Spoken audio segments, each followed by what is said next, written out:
Hello and welcome to the best ever cooking Whoa. show. What are you doing? Well, I thought you were sleeping. You focus on cooking and let me handle this. Alright. Hi guys, so we have an elegant breakfast special with poha, Gujarati fafda and jalebi. So for poha, we'll need 1.5 cup of poha, 2 medium potatoes, 2 medium onions, 1 large tomato, 4 green chilies, 1.5 inch ginger, 1 cup chopped coriander, 1.5 teaspoon salt and 1 teaspoon turmeric powder.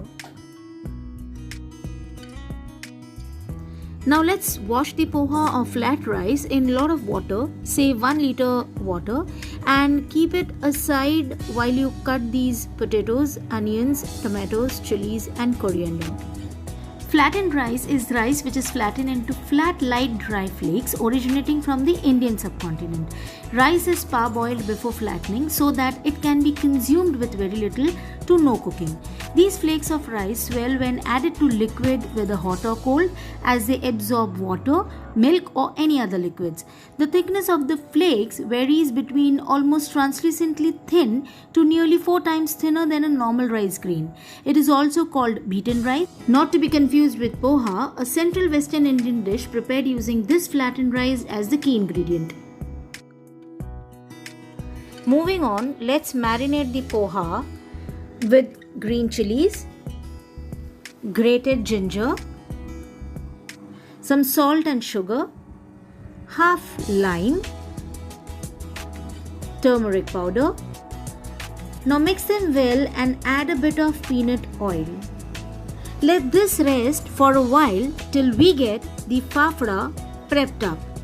So for fafda, in a bowl, we'll introduce 4 heaped tablespoon gram flour or besan, 1 teaspoon turmeric powder, 1 tablespoon carom seeds crushing within your hands, 1 teaspoon salt, half teaspoon asafoetida, 1 teaspoon red chili powder, 1 teaspoon coriander powder and half tablespoon peanut oil.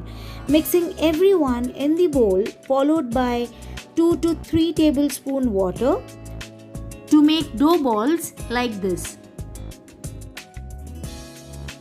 Moving on to the prep for jalebi, we have 1/4 teaspoon baking soda, 1/4 cup yogurt, 1 cup refined flour or maida and a few limes from your terrace garden.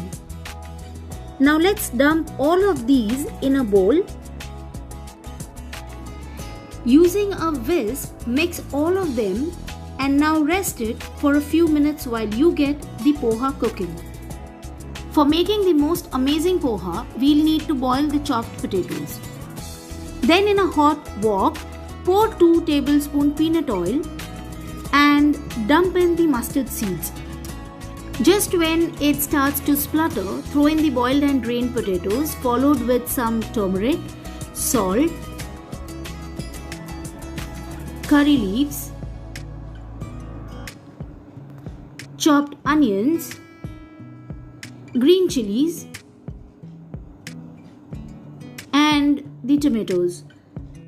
Now to enhance the flavor of the tomatoes, add some sugar and after a few minutes when everyone is mushy and lovely, kill the heat and get the poha in followed by coriander.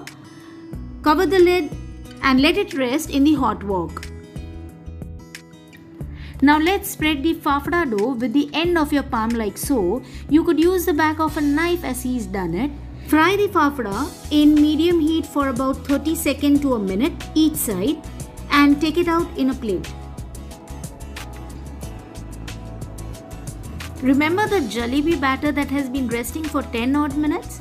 Let it rest more while you make the sugar syrup by putting in 1 cup sugar, half cup water, 2 to 3 drops of yellow food color as we have used all the saffron so we don't have it. Boil it in a very low flame whilst getting the batter in a pool of oil which is probably around 160 to 180 degrees centigrade. Making circles in the pan full of oil, fry it. When they are golden brown, take it out of the oil and put it in the sugar syrup. And there you go, an amazing, lovely, yummy breakfast. We just wanted to check how it was, and clearly, some food that takes 30 to 45 minutes to cook hardly lasts a minute or two in the plate. Now I wish he should have made a bit more. Give us a thumbs up, hitting the like button. If you like the video, share it with your friends and family. If you're new to the channel, do please subscribe and also click on the bell icon so you get to know when we release the next video.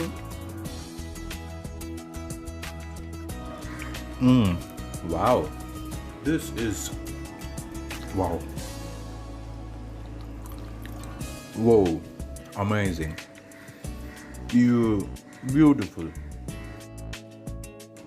Okay, looking at his reaction, I can't wait to devour it. So thank you for watching. See you Saturday.